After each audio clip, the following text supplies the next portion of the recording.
Good morning and welcome to Peace Out, where we are all learning together to peace out. We've been on this journey almost 6 years now.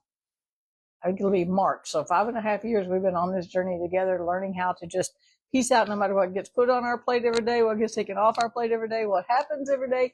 There's been a lot of things happen in 6 years. I've had a whole bunch of stuff run through my mind of just personal stuff that's happened in 6 years. So I know collectively there's bunches of things that have happened over the last 6 years. But you know what? In every situation, we can all say together, God remains faithful. He hasn't abandoned us. He hasn't left us.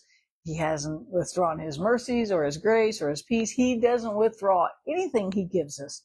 And I was talking to us in Bible study last night, a Bible study class on Thursday nights, again last night, about how the enemy can't take any of that away. He can't take our salvation away. He can't take the peace God gave us away. He can't take things away. It is up. All he wants to do is try to convince us that we don't have it, or distract us from what we have, or convince us not to trust in God, to trust God for peace or grace or whatever we need in the moment, right? All he can do is try to talk us out of it, but he can't take it away. I love that. And so with that in mind, go with me in your mind, if you ain't got a Bible handy, to Isaiah 49:16. Actually, in verse 14, it says this. It said, Zion said, the Lord has forsaken me, and my Lord has forgotten me. Now, it's in the Bible. It's right there. Right there. It's in the Bible. So at some point, somebody in Zion is a picture of, really, we are Zion now. Zion is the mountain of it's a dwelling place of the Lord, right? It's where his fire dwells, it says, in some different places in Isaiah. So that's where God dwells. Well, we are now where God dwells. So we are representative of Zion, Mount Zion, right? Anyway, but Zion says, my people are saying, God has forsaken me and he has forgotten me. But then God answers that. God didn't go, man, are you going to talk about that again? Y'all know. No, he answers the complaint coming up from his people. And he says, can a woman forget a nursing child and not have compassion on the son of her womb?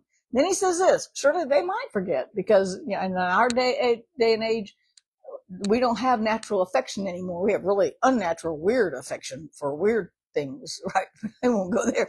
But sometimes there's that natural affection that we should have, can be lacking, right? Maybe our parents forgot us or left us, or maybe a relationship is really strained and it didn't go like we all thought, maybe things like that. So first off, he's saying a woman can't forget her nursing child. It's not going to happen. But even if she does, I will not forget you.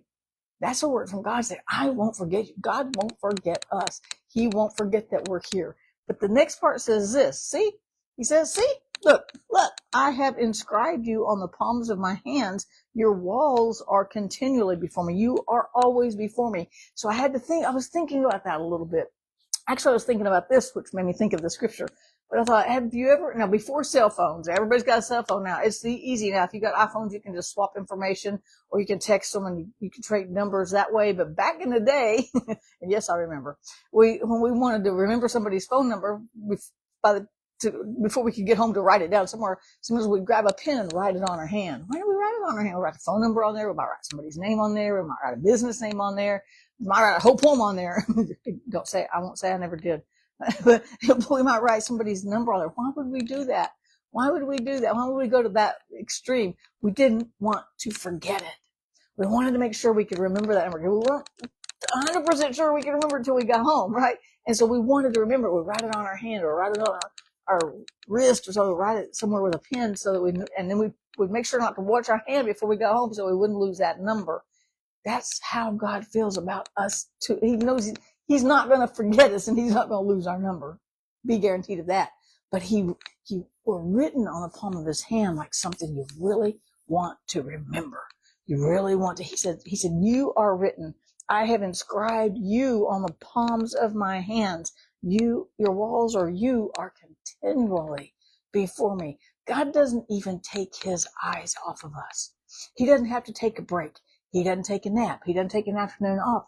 He doesn't take a vacation. He doesn't even go to sleep ever, right? Isaiah 39:40 talks about that. He never sleeps or slumbers.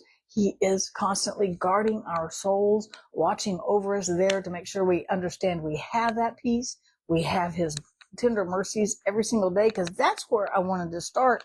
It's where I got my mind to thinking this morning, is in Psalm, I believe it's 116, because it's across 116 or 117, probably 117, where he says his 118, excuse me.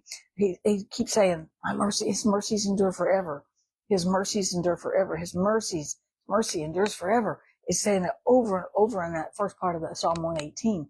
He's not going to forget us today. This ain't that day.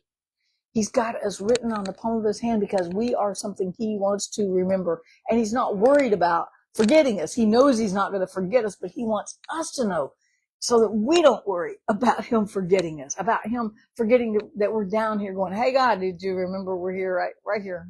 Hello. Do you see all this going on? Do you see all this craziness? Do you see all these crazy things going on in my life right now? Do you see this? And God's got, I got you tattooed right here. I wrote you right here. So that, and his hands are big, right? He's like, I've got you right here. I will not forget you.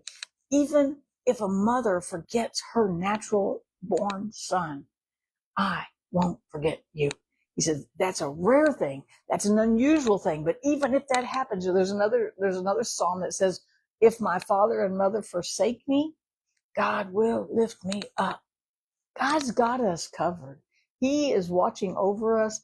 He has given us his mercies. They're never, ever, ever going to and they last forever, from beginning to end, beyond, to infinity and beyond. Is that Toy Story, right? Infinity and beyond. God's mercies are still going to be there. They will never go away. His love for us will never go away. He is attentive to our souls. He's attentive to our prayers. He's attentive to our situations. And he is equipping us and strengthening us to walk through them every single day. He will not forget. You can take that to the bank. While you peace out. Peace out. Have a great weekend, you guys. I'll see you bright and early Monday morning.